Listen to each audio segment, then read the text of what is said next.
বাতাস। পানি কিনতে পাবেন 1 লিটার পানি 20 থেকে 25 টাকা বাজারে কিনতে পাবেন। বাতাস কোথায় কিনবেন? আরে সুবহানাল্লাহ, শুধু সৃষ্টি করে শেষ করলেন না, শুধু পথ দেখায় শেষ করলেন না, যে জিনিসগুলো আমাদের এসেনশিয়াল জরুরি এগুলা আমাদের জন্য সহজ দত্ত করে দিয়েছেন। সুবহানাল্লাহ, সুবহানাল্লাহ।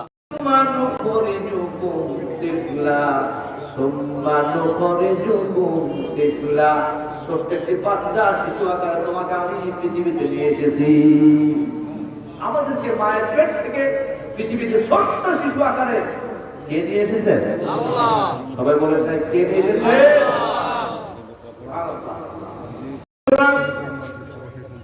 আমরা শিরক মুক্ত জীবন গঠন করার চেষ্টা করব, বলি ইনশাআল্লাহ।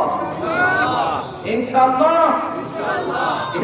যেহেতু শিরক মুক্ত জীবন করতে না পারলে সব শেষ, ধুলি কণার মতো উড়ে যাবে। এই সূরাটি, আজকের সূরাটি আমাদেরকে সেই কথাই শিক্ষা দিতে যাচ্ছে যে কিভাবে শিরক মুক্ত জীবন গঠন করা যায়, কিভাবে তাওহীদ ভিত্তিক জীবন গঠন করা যায়। এই সূরাটি আমাদেরকে তাই শিক্ষা দিচ্ছে। আমরা যখন হজ করার জন্য যাই, কাবার চত্বরে যেতে যেতেই আমরা যখনই মিকাত অতিক্রম করি, মিকাত অতিক্রম করতে করতে শুরু করি লাব্বাইক আল্লাহুম্মা লাব্বাইক লাব্বাইক লা শারীকা লাকা লাব্বাইক ইন্নাল হামদা ওয়ান নি'মাতা লাকা ওয়াল মুলক লা শারীকা লাক। সব জায়গায় আল্লাহকে শরীক করব না, আমি শিরকের অন্তর্ভুক্ত হতে চাই না, আমি শরীক পছন্দ করি না, শরীক যারা করে আমি তাদের অন্তর্ভুক্ত হতে চাই না, এই ঘোষণা আমরা সর্বত্র দিতে থাকি। শুধু তাই নয়, আজকের আলোচনা গুরুত্বপূর্ণ এজন্যই বিশ্বনবী মুহাম্মদুর রাসূলুল্লাহ সাল্লাল্লাহু আলাইহি ওয়াসাল্লাম বলেছেন, তোমাদের কাজে, তোমাদের কথায়, তোমাদের চিন্তায়, তোমাদের চেতনায়, আমি আরেকবার বলছি, রিপিট করছি, মনোযোগ হাসিলের জন্য বলছি, বিশ্বনবী বলেছেন তোমাদের কথায়, তোমাদের কাজে, তোমাদের চিন্তায়, তোমাদের চেতনায় এমন ভাবে শিরক প্রবেশ করে তোমরা তার টের পাও না, যেমনি ভাবে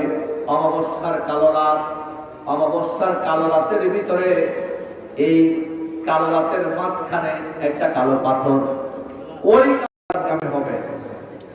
বলতেছিলাম বিশ্বনবীর নিয়োগকৃত মুয়াজ্জিনের ইমামের কথা। মসজিদে কুবায় ইমাম সাহেব প্রতিনিয়ত মাগরিব, ইশা, ফজর সব সূরা ইখলাস, সূরা ইখলাসের কোরআন। ইমামকে কিছু বলতে পারছেন না, কারণ নিয়োগ দিয়েছেন বিশ্বনবী মুহাম্মদুর রাসূলুল্লাহ। নিয়োগ যদি ক্যান্সেল করতে হয় তাহলে লাগবে কার? বিশ্বনবী। কিছু মুসল্লি চলে গেলেন বিশ্বনবীর কাছে,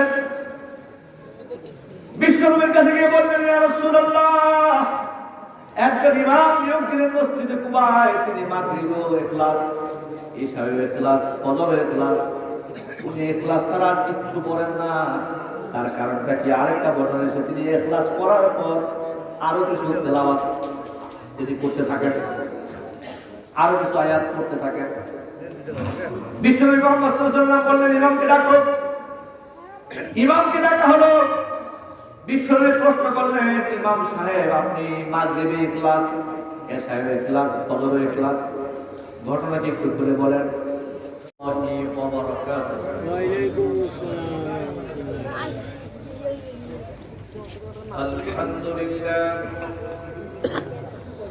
আলহামদুলিল্লাহ নাহমাদুহু ওয়া নাস্তাঈনুহু ওয়া নাস্তাগফিরুহু ওয়া নাউযু বিল্লাহি মিন শুরুরি আনফুসিনা ওয়া মিন সাইয়্যাতি আ'মালিনা। من يهده الله فلا مضل له ومن يضلله فلا هادي له ونشهد أن لا إله إلا الله وحده لا شريك له وأشهد أن سيدنا ونبينا وشفيعنا وحبيبنا ومولانا محمدا عبده ورسوله الذي أرسله بالحق بشيرا ونذيرا وداعيا إلى الله بإذنه وسراجا منيرا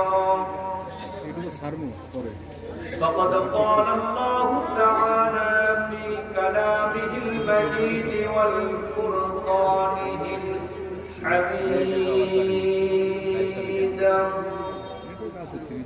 أعوذ بالله من الشيطان الرجيم بسم الله الرحمن الرحيم إن الله وملائكته يصلون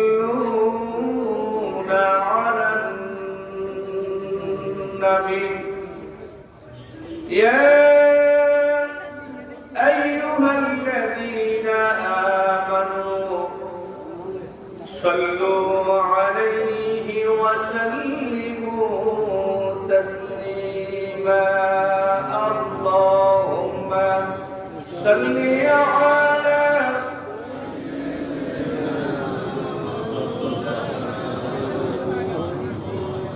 وعلى آل سيدنا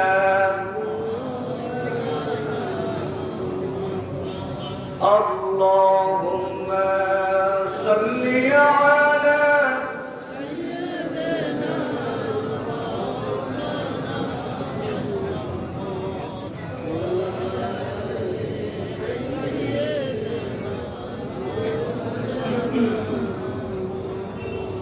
بلغ العلا بكماله وشاف الدجى بجماله حسنت جميع خصاله صلوا عليه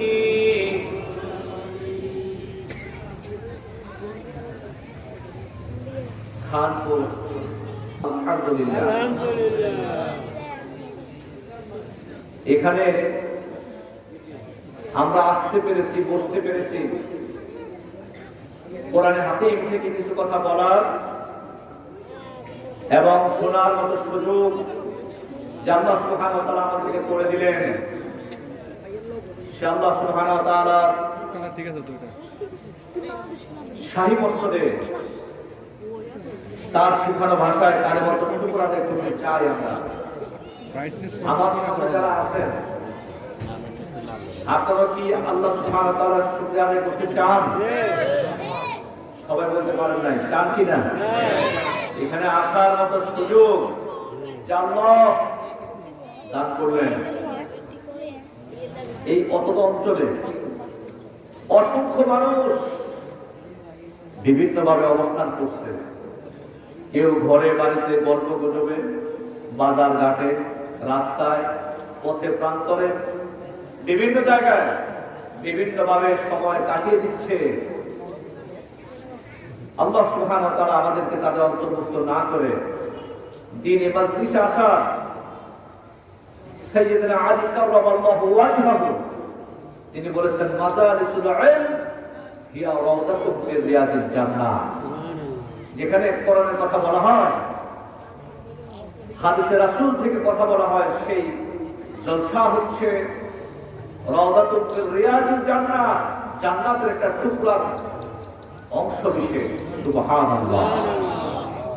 এখানে আসতে পারলাম, বুঝতে পারলাম, এই জন্য অফিসিয়ালি আল্লাহকে কি একটা ধন্যবাদ জ্ঞাপন করা যাবে না?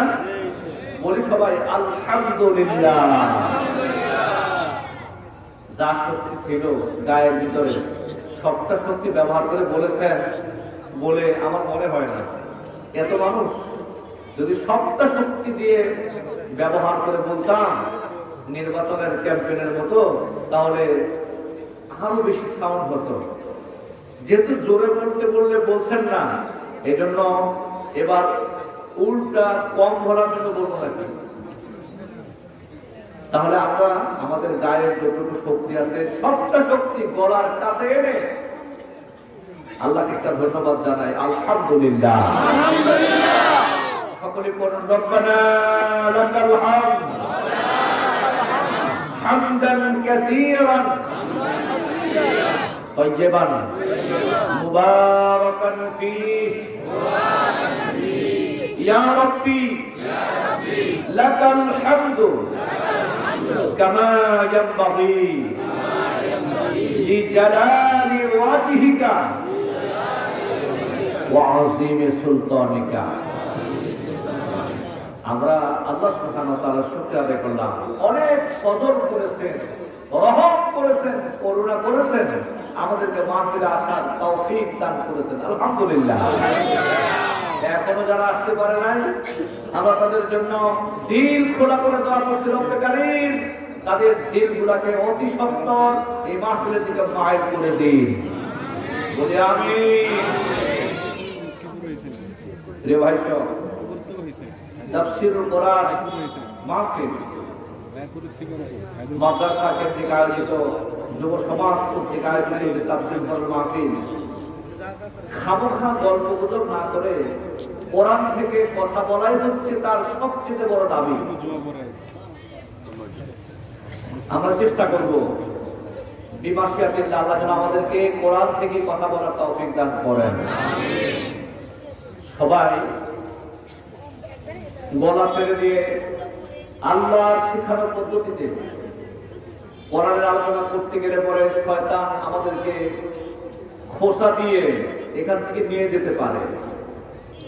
3 জায়গায় ফাঁক রাখতে নাই। কয় জায়গায় বলতে পারেন না? কয় জায়গায়? 3 জায়গায় ফাঁক রাখতে নাই। শয়তান প্রবেশ করবে, বিশ্বনবী ঘোষণা করেছেন। কয় জায়গায়? 3 জায়গায়। 1 নাম্বার হচ্ছে মাহফিলের এই প্যান্ডেলের নিচে যদি ফাঁক থাকে, শয়তান ওই ফাঁক দিয়ে ঢুকবে, আপনাকে কাতুকুতু দিবে, আপনাকে কুমন্ত্রণা দিবে। এখান থেকে কিভাবে বের করে নিয়ে যাওয়া যায়। কারণ এইখানে যদি কোনো ব্যক্তি আসার কারণে হেদায়াত লাভ করে, সঠিক পথের সন্ধান পায়, সঠিক রাস্তা পেতে পায়, তাহলে সবচেয়ে বেশি কষ্ট হবে শয়তানের।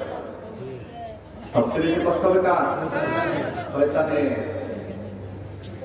2 নাম্বার, এই যে ওয়াজ করলাম, মুসলমানের কাজ হলো সামিনা ওয়া আতানা। শুনলাম তো মানলাম। বলছি মাহফিলের মাঝখানে ফাঁক রাখা এটা বৈধ নয়। বিশ্বনবী নিষেধ করেছেন, যাদের মাঝখানে ফাঁক আছে ওই ফাঁকগুলো রাখা কি আসলে বৈধ হবে? একটু কথা শুনতে শুনতে গুছিয়ে ফেলেন, কথা না বলে কথা শুনতে শুনতে গুছিয়ে ফেলি। সময় কম, আমাদেরকে সামনে যেতে হবে। দ্বিতীয়তে ফাঁক রাখতে নাই স্বামী আর স্ত্রীর মাঝখানে। শুনতেছেন কথা? 2 নম্বরে স্বামী আর স্ত্রীর মাঝখানে ফাঁক রাখতে নাই। কোন গ্যাপ করা যাবে না, কথায় বার্তায় চলনে বলনে। এমনকি যখন রাতের বেলা ঘুমিয়ে থাকে, যখন রাতের বেলা স্বামী স্ত্রী একই খাটের নিচে, একই খাটে, একই স্বামীয়ানার নিচে, একই মশারির নিচে, এক খাটিয়ায় এক কম্বলের নিচে যখন ঘুমিয়ে থাকে, তখন স্বামী আর স্ত্রীর মাঝখানে ফাঁক রাখতে নাই।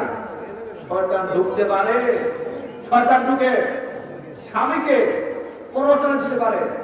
এই যে তোমার একটা বউ, তার চেয়ে ওই যে তুমি মাঝে মাঝে কথা বলো মোবাইলে, ওই মেয়েটা অনেক ভালো। আর স্ত্রীকে পরামর্শ দেবে, এটা তোমার একটা স্বামী, এটা তো আর বুড়ো হয়ে গেছে, হাত পা কুচকে গেছে, আরো কত সমস্যা, যৌবনে বাটা লেগেছে, এর চেয়ে তুমি যে মাঝে মধ্যে কথা বলো ওইটা অনেক ভালো। এই জন্য বিশ্বনবী বলেছেন, স্বামী আর স্ত্রীর মাঝখানে কি রাখতে নেই? কথা বলেন না কেন? কি রাখতে নেই? হক রাখতে নেই। তো কয়টা পেয়ে গেলাম? একটা মাহফিলে, আরেকটা কথা বলেন না কেন? একটা মাহফিলে, আরেকটা স্বামী স্ত্রীর মাঝখানে কি রাখতে নেই? হক রাখতে নেই। আরেকটা কি বলবো? শুনবেন? হাকটা অন্য সঙ্গে আবার বলবো। প্রিয় ভাই সব, রাসূল কারীম সাল্লাল্লাহু আলাইহি ওয়াসাল্লাম বলেছেন, যখন তোমরা মসজিদে যাবে সালাত আদায়ের জন্য, তখন কাতার সোজা করে কাঁধে কাঁধ লাগিয়ে, গায়ের সাথে গা লাগিয়ে কাতার সোজা করে নামাজে দাঁড়িয়ে যাবে। সুবহানাল্লাহ বলবেন না? কারণ শয়তান সেখানে ঢুকতে পারে, তোমার মনের ভিতরে ওয়াসওয়াসা দিতে পারে। নামাজ পড়তে দাঁড়ালে পরে দোকানের হিসাব মনে আসার সম্ভাবনা থাকতে পারে। এমন তো এক মুসল্লি বলে ফেললো ইমাম সাহেবকে, হলো আজকের আসার নামাজ আপনার নিশ্চয়ই ভুল হয়েছে। যে আপনি বুঝলেন কিভাবে? বলছে বুঝেছি এভাবে, আমি প্রত্যেকদিন আপনার পিছনে সালাতুল ইশার ফরজ করতে দাঁড়াই, 4 রাকাত নামাজের ভিতরে আমি 4টি দোকানের হিসাব মিলিয়ে ফেলি।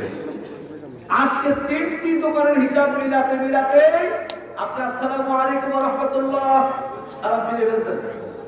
সুতরাং আমি বুঝতে পারছি আমার একটা দোকানের হিসাব এখনো বাকি আছে, আপনার নামাজে 1 রাকাত কম হয়েছে। এই সুযোগ কি শয়তানকে দেওয়া যাবে? যাবে না। মাশাআল্লাহ, যারা নামাজ পড়ে নেই না তাদের জন্য তার ফাঁক রাখার কোনো প্রয়োজনীয়তাই নেই। আলহামদুলিল্লাহ, এই এলাকার মানুষ অনেক ভালো। নামাজ মসজিদে আযান দিলেই আমরা যাই, ঠিক না? ঠিক না? মাশাআল্লাহ, আল্লাহ তৌফিক দান করে বলি আমি।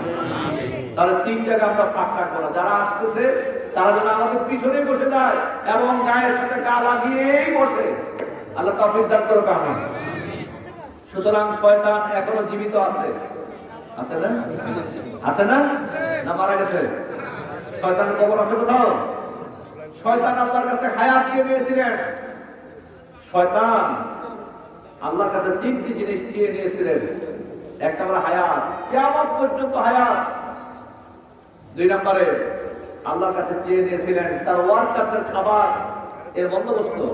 3 নম্বরে সে চেয়ে নিয়েছিল বান্দার রগ রেশা দিয়ে ভিতরে, শরীরের ভিতরে প্রবেশ করবে, কুমন্ত্রণা দেবে, মানুষ যেন তাকে চোখে দেখতে না পায়। শয়তান এখনো বেঁচে আছে। সুতরাং আমাদের এখানে যে শয়তান নাই এমন কোনো গ্যারান্টি আছে? কোনো গ্যারান্টি আছে? সুতরাং শয়তানের অস্ত্র থেকে পানা চেয়ে নেই। সকলে আমার সাথে বলুন, আউযু বিল্লাহি মিনাশ শাইতানির রাজীম, বিসমিল্লাহির রাহমানির রাহিম, কুল হুয়াল্লাহু আহাদ, আল্লাহুস সামাদ, লাম ইয়ালিদ ওয়া লাম ইউলাদ ওয়া লাম ইয়াকুল লাহু কুফুওয়ান আহাদ। সাদাকাল্লাহুল মাওলানাল আযীম। এই যে সূরাটা তেলাওয়াত করলাম, এই সূরাটি কি আপনারা জানেন? জানেন? কোরআনে কারীমের অন্য সব সূরা না পারলেও আমার দেশের মানুষেরা 2টা সূরা আপামর জনতা সবাই জানে। এর একটা হলো সূরা ফাতিহা, আরেকটা হচ্ছে সূরা ইখলাস। যেই সূরাটি আপনাদেরকে নিয়ে তেলাওয়াত করেছি সেটা হচ্ছে কোরআনে কারীমের 112 নম্বর সূরা। এবার সবাই বলেন তো, কোরআনে কারীমের সর্বমোট কতটি সূরা আছে? 114টি। সবাই তো জবাব দেন না। এই দিক দিয়ে মানুষ পড়া জানে না। কতটি সূরা আছে? 114টি। আজকে আপনাদেরকে নিয়ে তেলাওয়াত করেছি কত নম্বর সূরা? 112 নম্বর সূরা। এর আগেও কি কিছু সূরা আছে? আছে। কথা বলতেছেন না, মনে হয় শুনছেন না আমার কথা। আমার কথা বুঝতে কষ্ট হচ্ছে না? এর আগেও কি কিছু সূরা আছে? আছে। অল্প কিছু না, অনেক। কয়টা? কয়টা?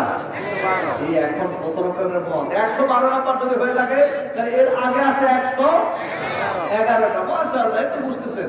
এর পরেও কি কিছু সূরা আছে? কয়টা? দুইটা। মাশাআল্লাহ, 112 নাম্বার সূরা তেলাওয়াত করেছি। আরেকবার যদি তেলাওয়াত করি করা যাবে? করা যাবে? সবাই গলা ছেড়ে দিয়ে তেলাওয়াত করুন। আল্লাহু আল্লাহু আহাদ আল্লাহুস সামাদ লাম ইয়ালিদ ওয়া লাম ইউলাদ ওয়া লাম ইয়াকুল লাহু কুফুয়ান আহাদ। সাদাকাল্লাহু মাওলানাল আযীম। এই সূরাটি নাযিল হয়েছিল মক্কায়। এই সূরাটির আয়াত সংখ্যা হচ্ছে সর্বমোট 4টি। এই সূরার শব্দ সংখ্যা হচ্ছে 15টি। এই সূরার অক্ষর সংখ্যা হচ্ছে 47টি। এই সূরাটি মানুষকে তাওহীদের দিকে আহ্বান করে আর শিরক বর্জন করার শিক্ষা দেয়। আজকে যেটুকু শিখলেন এটুকু যদি মনে রাখতে পারেন আর এই অনুযায়ী যদি আমরা আমাদের জীবন গঠন করতে পারি তাহলে নিশ্চিত নিঃসন্দেহে আল্লাহর জান্নাতে প্রবেশ করা সহজ হয়ে যাবে। যদি তাওহীদকে ধরে রাখতে পারি আর শিরককে যদি বর্জন করতে পারি তাহলে আমাদের জান্নাতে যাওয়ার আর কোনো প্রতিবন্ধকতা থাকবে না। রাসূল কারীম সাল্লাল্লাহু আলাইহি ওয়াসাল্লাম একজন সাহাবী, তিনি বলেছিলেন আল্লাহ আর বান্দার দায়িত্ব সম্পর্কে। হযরত মুআয রাদিয়াল্লাহু তাআলা আনহু তিনি রাসূলের পিঠে উটের পিছনেই ছিলেন। বিশ্বনবী মুআযকে দেখতে বলেন, দেখে রেখে বললেন, ইয়া মুআয, তুমি কি জানো বান্দার উপরে আল্লাহর হক কি আর আল্লাহর উপরে বান্দার হক কি? হযরত মুআয রাদিয়াল্লাহু তাআলা তিনি বললেন, আল্লাহু আ'লামু ওয়া রাসূলুহু, আল্লাহ এবং তার রাসূল ভালো জানে এই বিষয়ে। বিশ্বনবী মুহাম্মদুর রাসূলুল্লাহ সাল্লাল্লাহু আলাইহি ওয়াসাল্লাম বললেন, মুআয শোনো, বান্দার দায়িত্ব হলো বান্দা তার ইবাদতে আল্লাহর সাথে কাউকে শিরিক করবে না। আর আল্লাহর দায়িত্ব হলো বান্দাকে জান্নাত পর্যন্ত পৌঁছে দেওয়া। শিরক মুক্ত ইবাদত করলেই জান্নাত। প্রিয় ভাই সব,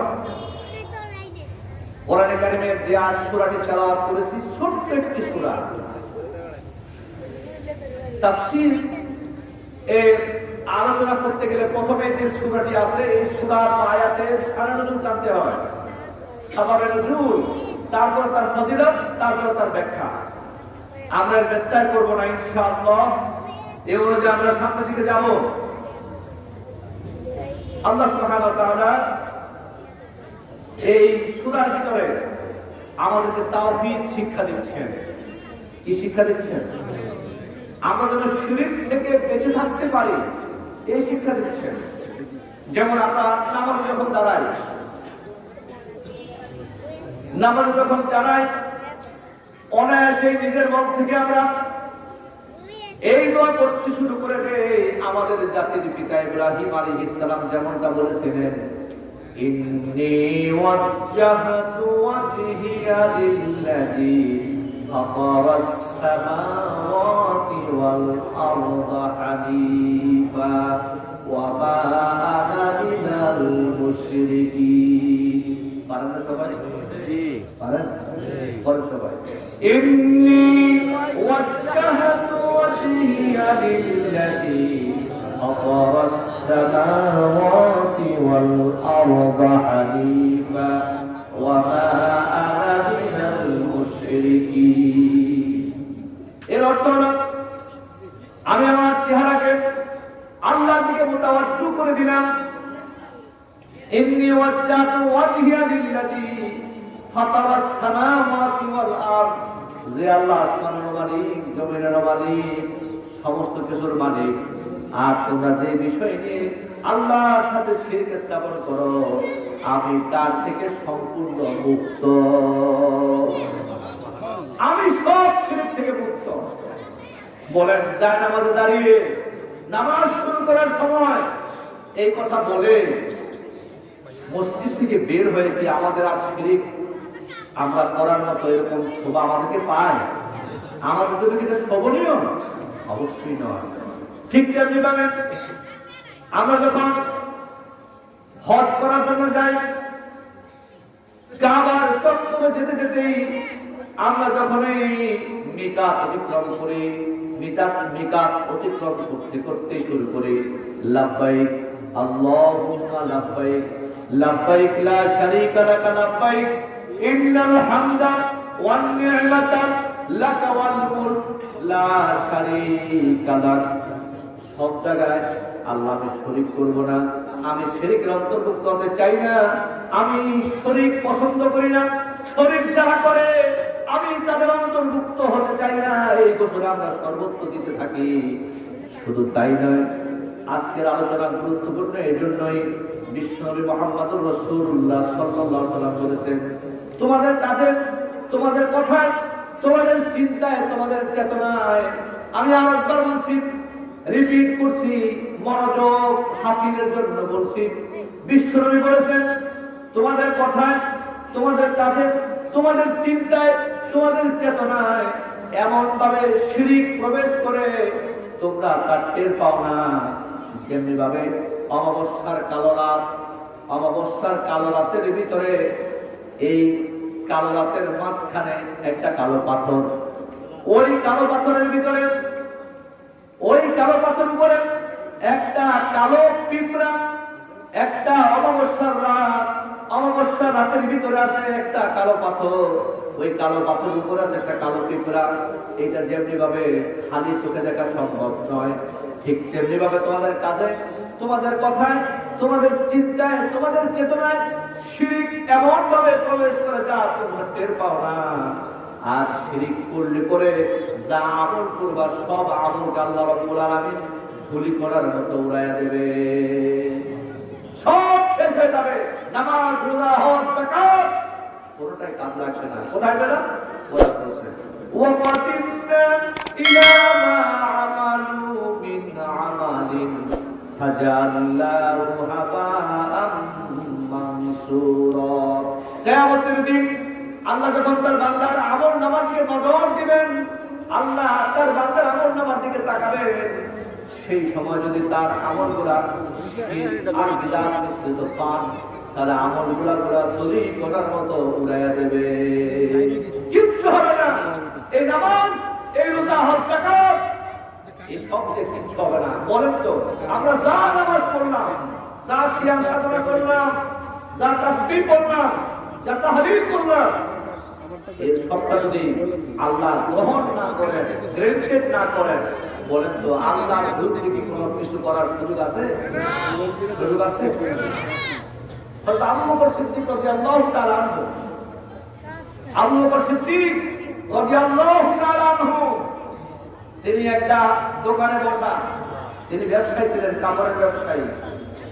একদিন দোকানে বসা, 1 বছর পূর্বে একজন ক্রেতা তার কাছ থেকে একটা কাপড় কিনে নিয়েছিল। 1 বছর পর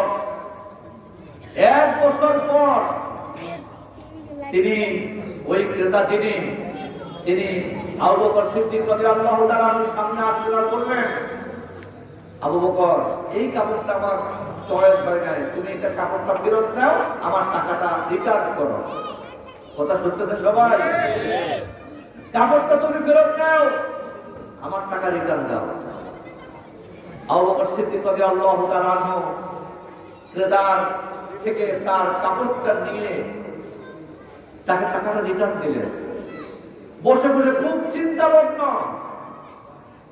এই ফাঁকে আল্লাহ রাসূল আরেকজন সাহাবী এসে দেখলেন আবু বকর সিদ্দিক রাদিয়াল্লাহু তাআলা আনহু, তিনি অত্যন্ত চিন্তামগ্ন অবস্থায় অবসাদ সময় কাটাচ্ছেন। তিনি জিজ্ঞাসা, আবু বকর, আপনি কি ভাবতেছেন মনে হচ্ছে জানো?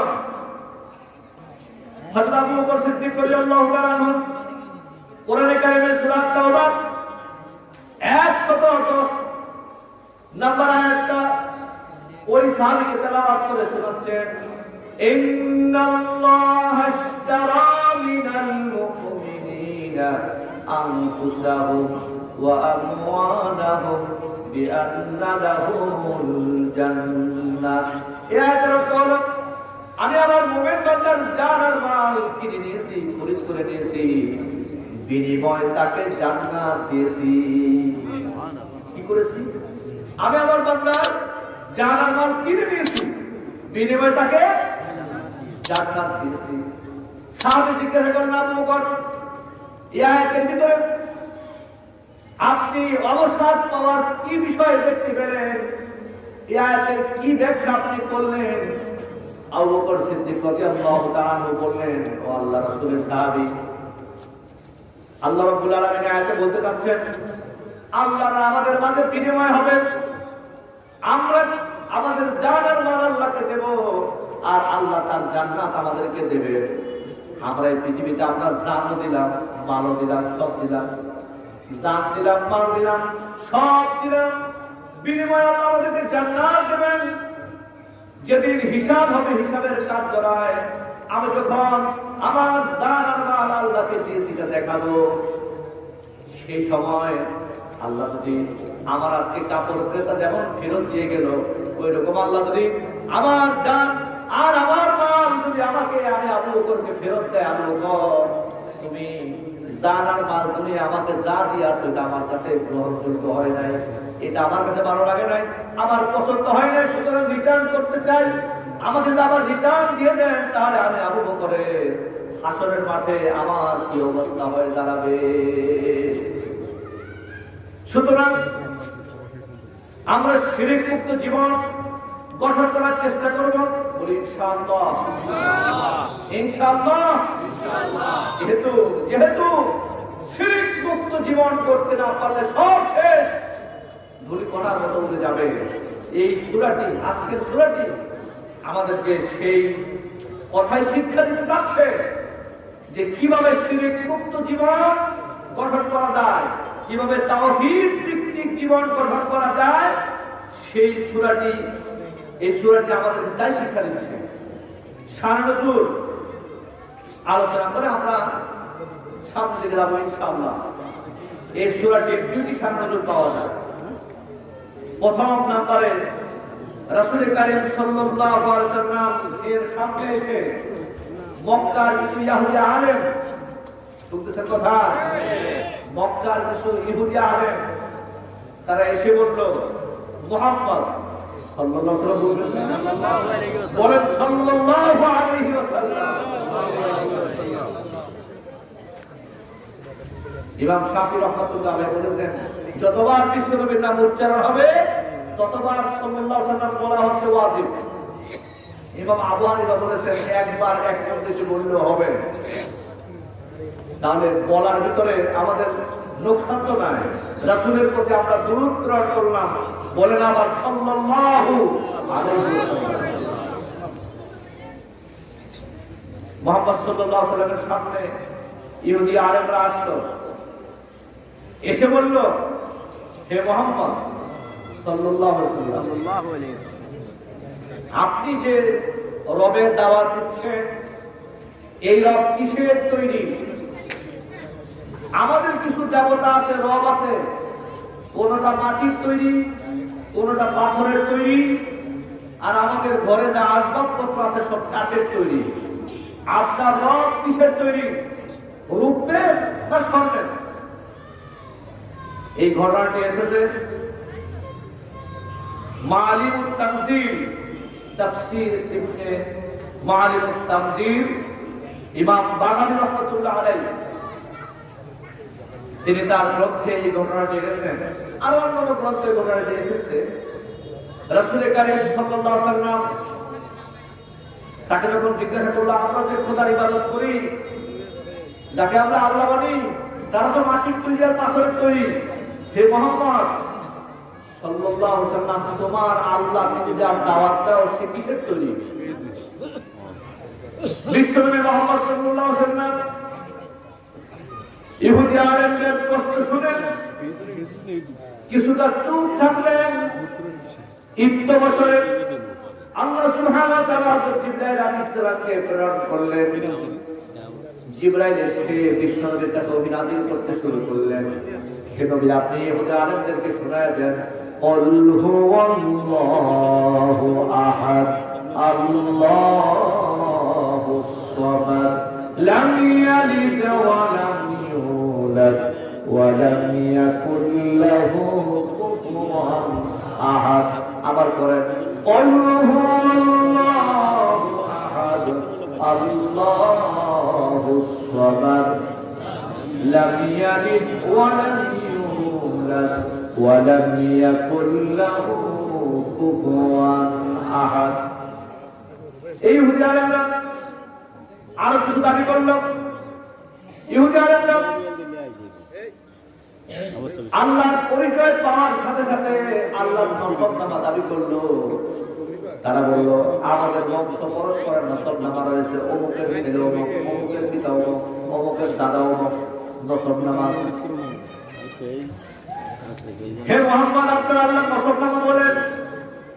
যখন তারা দাবি করলো, তখন আল্লাহ রাব্বুল আলামিন এই সূরাটি নাযিল করে ইহুদি আলেমদের জবাব দিয়ে দিলেন। দ্বিতীয় আরেকটি তাফসীর পাওয়া যায়, আরেকটি শাননজুল পাওয়া যায়। বিশ্বনবী মুহাম্মদ সাল্লাল্লাহু আলাইহি ওয়াসাল্লাম যখন দ্বীনের দাওয়াত দিচ্ছিলেন, তখন মক্কার কাফের মুশরিকরা বিশ্বনবীর সামনে আসতো আর বলল, তারা বিশ্বনবীকে প্রস্তাব করলো তার চাচার মাধ্যমে। বিশ্বনবীর চাচা ছিল আবু তালেব। তাকে বললেন, আপনার ভাতিজা মুহাম্মদ ইসলামের দাওয়াত দেয়, আল্লাহর দাওয়াত দেয়, সে আমাদের কাছ থেকে কি চায় তা একটু জানেন। সে যদি সম্পদের মালিক হতে চায়, আমরা তাকে সম্পদ দিয়ে ভরপুর করে দেব। সে যদি সুন্দরী কোন তরুণের তরুণীকে বিয়ে করতে চায়, তার ব্যবস্থা আমরা করব। সে যদি রাষ্ট্র ক্ষমতা চায়, তাও আমরা দেব। সুতরাং এত কিছুর বিনিময়ে তাকে দ্বীনের দাওয়াত দেওয়া থেকে বিরত থাকতে বলেন। সেজন্য লা ইলাহা ইল্লাল্লাহ দাওয়াতটা না দেয়, তাহলে চলবে। আর যা কিছু মনে করুক আপত্তি নাই। হ্যাঁ বলেন বলেন, লা ইলাহা ইল্লাল্লাহ দাওয়াতটা শুধু বন্ধ রাখবেন, আর বাকি সব কারণে কোনো আপত্তি আমরা করব না। বিশ্বনবী মুহাম্মদ সাল্লাল্লাহু আলাইহি ওয়াসাল্লামের কাছে যে প্রস্তাব আসলো তার চাচার মাধ্যমে, চাচা কাফেরদেরকে শুনিয়ে দিলেন, তোমরা আগামীকাল আসবে মুহাম্মদ সাল্লাল্লাহু আলাইহি ওয়াসাল্লামের কাছে, আমি প্রস্তাব দিয়ে দেখি তিনি কি বলেন। বিশ্বনবী যখন রাতের বেলা বাড়িতে আসলেন, তার চাচা আবু তালেব বিশ্বনবীর কাছে বললেন, কাফেরদের প্রস্তাব নিয়ে এসেছে, ভাতিজা তোমার মতামত কি? বিশ্বনবী মুহাম্মদ সাল্লাল্লাহু আলাইহি ওয়াসাল্লাম তার চাচার কণ্ঠ থেকে, তার চাচার মুখ থেকে যখন এই প্রস্তাবগুলো শুনলেন, তখন বিশ্বনবী মুহাম্মদ সাল্লাল্লাহু আলাইহি ওয়াসাল্লাম তিনি বললেন, আমার চাচাটা, এটা তো সামান্য জিনিস, এটা তো তারা দিতে পারবে, যে জিনিসটা তারা দিতে পারবে না, তার মানে হচ্ছে আকাশের ওই সূর্যটা ধরে যদি তারা আমার ডান হাতে দেয়, আর আকাশের চন্দ্রটা ধরে যদি তারা আমার বাম হাতে দেয়, এটা তো দেওয়া তাদের জন্য সম্ভব না। যদিও কোনো পক্ষে কোনো কারণে কোনোভাবে সম্ভব করতেও পারে, এর বিনিময়ে আমি মুহাম্মদ সাল্লাল্লাহু আলাইহি ওয়াসাল্লাম আল্লাহর দ্বীনের দাওয়াত থেকে দেওয়া থেকে এক চুল পরিমাণও বিরত থাকবো না। আল্লাহ রাব্বুল আলামিন আর সাদিক থেকে বিশ্বনবীর কথা শুনে খুশি হয়ে গেলেন। সুবহানাল্লাহ। আরশের মালিক খুশি হয়ে গেলেন। বিশ্বনবীকে উপটকন হিসেবে, উপহার হিসেবে এই সূরা ইখলাস উপহার দিলেন। সবাই আরেকবার বলেন, কুল হুয়াল্লাহু আহাদ আল্লাহুস সামাদ লাম ইয়ালিদ ওয়া লাম ইউলাদ ওয়া লাম ইয়াকুল লাহু কুফুওয়ান আহাদ। এবার আসলে ফজিলতে যাই। প্রত্যেকটি আয়াতের সারাদিন বলার পরে হচ্ছে তার দাবি হচ্ছে এই আয়াতের বা সূরার ফজিলত বলা। এই সূরাটি ফজিলত হচ্ছে বিশ্বনবীর কোরআনে কারিমের যত আয়াত রয়েছে, যত সূরা রয়েছে, এই সব সূরার ভিতরে বিশ্বনবী এই সূরা ইখলাসকে সবচেয়ে বেশি ভালোবাসতেন। আরেকটু আসতে বলেন, আরেকটু আসতে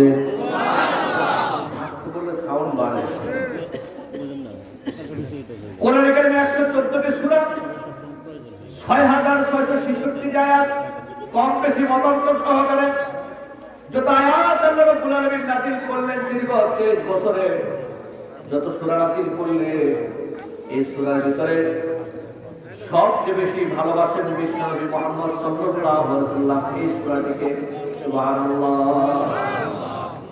এই সূরাটিকে তিনি সবচেয়ে বেশি ভালোবাসেন। বিশ্বনবী মুহাম্মদ সাল্লাল্লাহু আলাইহি ওয়াসাল্লাম সদা সর্বদা প্রতিনিয়ত ফজরের নামাজ যখন আদায় করতেন, ফজরের নামাজের পূর্বে, ফরজের পূর্বে 2 রাকাত সুন্নাত পড়তে হয়। কয় রাকাত? সবাই বলতে পারেন না কয় রাকাত? এই খানপুরে ফজরের ফরজ আদায় করার পূর্বে কয় রাকাত সুন্নাত পড়তে হয়? 2 রাকাত। বিশ্বনবী মুহাম্মদ সাল্লাল্লাহু আলাইহি ওয়াসাল্লাম তার যুগে তিনি ফজরের ফরজ আদায়ের পূর্বে 2 রাকাত সুন্নাত পড়তেন। এই সূরাটিকে এত ভালোবাসতেন বিশ্বনবী মুহাম্মদ সাল্লাল্লাহু আলাইহি ওয়াসাল্লাম প্রত্যেক দিন নিয়মিত ওই 2 রাকাত সুন্নাত নামাজের ভিতরে এই সূরা ইখলাসকে 2 বার তেলাওয়াত করতেন। সুবহানাল্লাহ। শুধু তাই না, বিশ্বনবী মুহাম্মদ সাল্লাল্লাহু আলাইহি ওয়াসাল্লাম তিনি যখন কাবাগর তাওয়াফ করতেন, তাওয়াফ যখন শেষ করতেন, 7 চক্কর দিলে পরে একটা তাওয়াফ শেষ হয়। কথাটি শুনছেন নাকি? 60টি চক্কর দিলে পরে একটি তাওয়াফ শেষ হয়। একটি তাওয়াফ শেষ হলে পরে 2 রাকাত নামাজ পড়া সুন্নাত, 2 রাকাত নামাজ পড়া সুন্নাত। মাকামে ইব্রাহিমের সামনে 2 রাকাত নামাজ পড়া সুন্নাত। বিশ্বনবী মুহাম্মদ সাল্লাল্লাহু আলাইহি ওয়াসাল্লাম যখন এই কাবাগর প্রদক্ষিণ করতেন, তাওয়াফ করতেন, তাওয়াফ শেষে 2 রাকাত সুন্নাত আদায় করতেন। এই 2 রাকাত সুন্নাত তিনি সূরা ইখলাস দিয়ে তেলাওয়াত করে শেষ করতেন। তাহলে সূরা ইখলাস রাসূল করিম সাল্লাল্লাহু আলাইহি ওয়াসাল্লামের কাছে খুব দামি ছিল।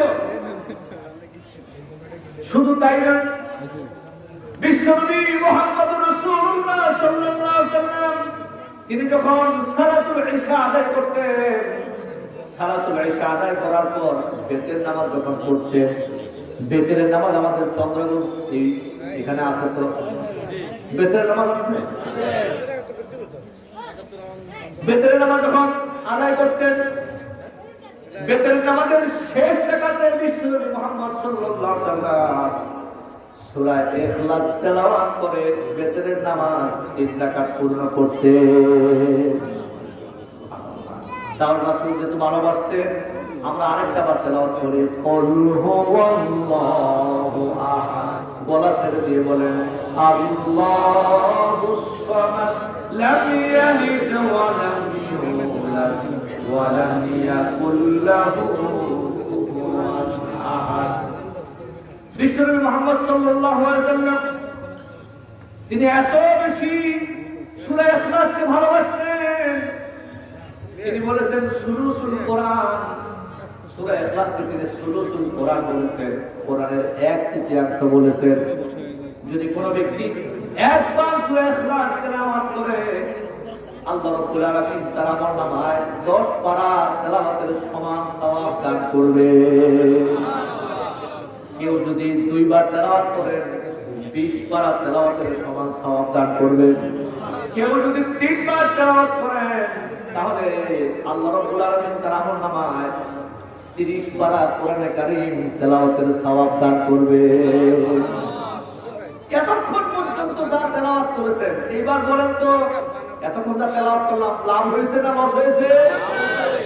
লাভ হয়েছে। কার লাভ হয় না? হাত তুলে দেখি কার লাভ হয় না। ওই যে হাত তুলছে তো আর না বুঝলে কি কথা বলবো? প্রিয় ভাই সব, রাসূল কারীম সাল্লাল্লাহু আলাইহি ওয়াসাল্লাম তিনি শুধু ভালোবেসে শেষ করলেন না, তার সাহাবীরা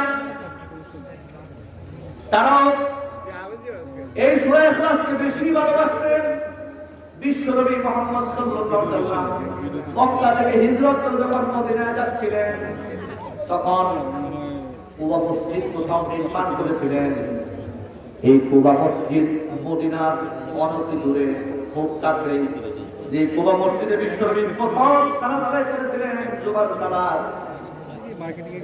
এই কুবা মসজিদে বিশ্বনবী মুহাম্মদ সাল্লাল্লাহু আলাইহি ওয়াসাল্লাম প্রত্যেক সপ্তাহে শনিবার দিন জিয়ারত করতেন। এই কুবা মসজিদ হচ্ছে মর্যাদার দিক থেকে শ্রেষ্ঠ। এই কুবা মসজিদ বিশ্বনবী মদিনা আগমনের প্রথম মসজিদ। এই মসজিদে বিশ্বনবী মুহাম্মদ সাল্লাল্লাহু আলাইহি ওয়াসাল্লাম একজন ইমাম নিয়োগ করলেন। নিয়োগ করেছেন বিশ্বনবী। ইমাম সাহেব মসজিদে কুবাতে গেলেন, সেখানে নামাজ পড়াচ্ছেন। 3 ওয়াক্ত নামাজের কিরাতকে জোরে পড়তে হয়। 3 ওয়াক্ত নামাজের কিরাতকে জোরে পড়তে হয়। মাগরিব, ঈশা, আরেকটা আপনারা বলেন, এই দিক থেকে মানুষ ঘুমায় সম্ভবত। 3 ওয়াক্ত নামাজে কিরাতকে ইমাম সাহেব জোরে পড়েন। মাগরিব, ঈশা, আপনারাও জানেন তাহলে নাকি? জি, এই যে সেই কুবা মসজিদ দেখাচ্ছে, আলহামদুলিল্লাহ। প্রিয় ভাই সব, বিশ্বনবী মুহাম্মদ সাল্লাল্লাহু আলাইহি ওয়াসাল্লাম যাকে ইমাম হিসেবে নিয়োগ দিলেন, সেখানে ইমাম সাহেব মাগরিবের নামাজের ভিতরে সূরা ফাতিহা তেলাওয়াতের পর সূরা ইখলাস শুরু করে দিয়েছেন। সালাতুল ঈশায় একই অবস্থা, সূরা ফাতিহার পর তিনি সূরা ইখলাস পড়তেছেন। ফজরের নামাজের পরও সে একই অবস্থা, সূরা ইখলাস তেলাওয়াত করতেছেন। বুঝতেছেন? কয়েকদিন নামাজ পড়ার পর মুসল্লিরা বিরক্ত বোধ করলেন। ইমাম সাহেবকে বললেন, কি ইমাম সাহেব, আপনার অবস্থা কি? মাগরিবে যান, এশায়ও তা, ফজরেও তা। আমার তো মনে হয় আমার মনে হয় যেন আপনার সূরা ইখলাস ছাড়া আর কিছু আপনি জানেন না। কিন্তু বিশ্বনবীর নিয়োগ কিন্তু ইমাম, ইচ্ছা করলেই তার চাকরি খেয়ে দেওয়া যাবে না। আজকের সমাজের ইমাম যারা, তারা লাঞ্ছিত, বঞ্চিত, অপমানিত। সভাপতি সাহেবের কথা মতো না চললেই চাকরি চলে যায়। এটা একটু বেশি বলে ফেলছি নাকি? কথা কয় না? বেশি বলছি? ইমাম সাহেব প্রত্যেক দিন চাকরিকে নিজের মাথার নিচে দিয়ে ঘুমায়। ফজরের আযান দিতে উঠতে গিয়ে আগে খোঁজ করে দেখে চাকরিটা তার মাথার নিচে আছে নাকি। কথা কয় না? নাজার রাতের বেলা কোন দিকে চাকরি চলে গেছে আল্লাহ ভালো জানে। ইমাম হচ্ছে নেতা। ইমাম শব্দের অর্থ কি? সবাই বলতে পারেন না? ইমাম শব্দের অর্থ কি? ইমাম শব্দের অর্থ নেতা। আর সমাজে যারা আজকে নেতৃত্ব দিচ্ছে আমাদেরকে, তাদের নামও নেতা। ঠিক না? কথা কন না কেন? নেতা বানানো ঠিক আছে, আরবি বাংলা সবটাই ঠিক। মসজিদে যদি নামাজ পড়ান, তার নাম ইমাম, তার নাম নেতা। সমাজে আজকে যারা প্রতিনিধিত্ব করছেন, নেতৃত্ব দিচ্ছেন, মেম্বার হচ্ছেন, চেয়ারম্যান হচ্ছেন, উপজেলা চেয়ারম্যান হচ্ছেন, জেলা পরিষদের চেয়ারম্যান হচ্ছেন, তারাও, যিনি এমপি হচ্ছেন, মন্ত্রী হচ্ছেন, প্রধানমন্ত্রী পর্যন্ত সবাই সবাই নেতা। কিন্তু দুই নেতা দুই দিকে চলেছে। এক নেতা শুধু মসজিদের অভ্যন্তরে, 4 দেওয়ালের মাঝখানে। সভাপতি সাহেব ইমাম যখন নিয়োগ দেন, তখন বিরাট সিরিয়াল লিখে দেন, এই বলা যাবে, এই বলা যাবে না, এই সেই করা যাবে, এই সেই করা যাবে না। সুতরাং আপনার কথা, আপনার কাজ, আপনার কর্ম, আপনার চিন্তা, আপনার চেতনা এই 4 ওয়ালের মাঝখানে বন্দি করে মসজিদের চারিপাশে 144 জারি করে দিলাম। বুঝলেন না কথা? 144 তারা জারি করলাম।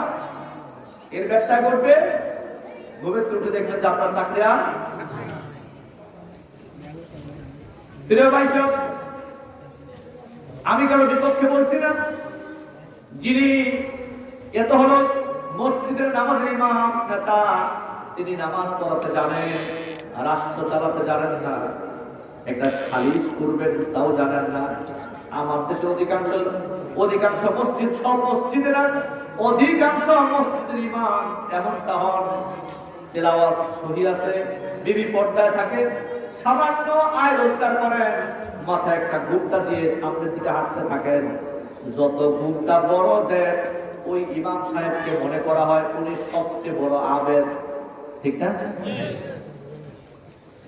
তিনি ইমামতির পাশাপাশি চিন্তা করেন, আমি সালিশ করতে যাব, আমি একজন মানুষ মারা গেছে, তার জানাজা, তার দাপন কাপনে শরীক হব, একজন স্বামী স্ত্রীর ঝগড়া লাগবে, তার ঝগড়া মীমাংসা বৈঠকে আমি যাব, দুইজন যুবক ছেলে মারামারি লাগছে, ওই ক্ষেত্রে ঝগড়া থামানোর জন্য আমি যাব না, এটা আমার মানায় না, এটা আমার মানায় না, উনি মনে করেন এটা।